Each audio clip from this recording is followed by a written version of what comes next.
Hello नमस्कार. तर मला आहे ना खूप जास्त उष्णता वाढली, हीट झाले आणि त्याच्यामुळे तोंड आले. तर मिलनने आत्ताच टॅबलेट्स आणून दिला. तिखट काहीच खाता येत नाहीये, त्याच्यामुळे साधं सिंपल डाळ भात मी बनवणार आहे.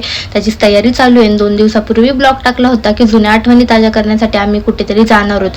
तर मी 3-4 वर्ष हॉस्टेलला होते, 9वी 10वी 11वी 12वी असं काहीसं हॉस्टेलला होते मी. तिथे मग माझी एक बेस्ट फ्रेंड झाली या 4 वर्षात, पूजा म्हणून. तर ती आपल्याकडे येते उद्या, आणि उद्या आपण निघणार आहोत हॉस्टेलला जाण्यासाठी. एक 9-10-11 वर्ष झाले हॉस्टेल सोडलेलं, आणि त्याच्यानंतर एवढ्या वर्षांनी पुन्हा योग येतोय की हॉस्टेलला जाण्यासाठी. सहज मिलनला बसल्या बसल्या विचारलं की आहे आता सुट्ट्या सॅटर्डे संडे, तर जाऊन येऊ का? तर म्हटले ठीक आहे जा. तर ऋषिकेशला घेऊन आम्ही दोघी जाणार आहोत. आणि त्याच हॉस्टेलला मग पूजा आणि माझी मैत्री इतकी घट्ट झाली, आणि तेव्हापासून ती माझी आत्तापर्यंत बेस्ट फ्रेंड आहे. सगळं काही मी तिला शेअर करत आले, आणि म्हटलं तिला सहज विचारलं तर तुला पण सुट्ट्या असतात सॅटर्डे संडे, तर जायचं का? तर बोलली हो ठीक आहे चल जाऊयात आपण.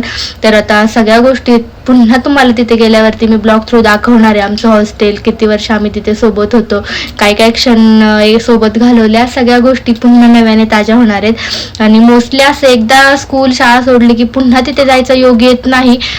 एखाद्याच्या नशिबात असतं की ते तिथे जाऊ शकतात, तर आता आमच्या नशिबात तो योग आलेला आहे. अचानक ठरवलं आणि ठीक आहे म्हटलं चला जाऊयात. तर फायनली सगळं घर वगैरे काम आवरून निवांत बसली. असा काही आजचा माझा दिवस होता. येणारे ब्लॉग नक्की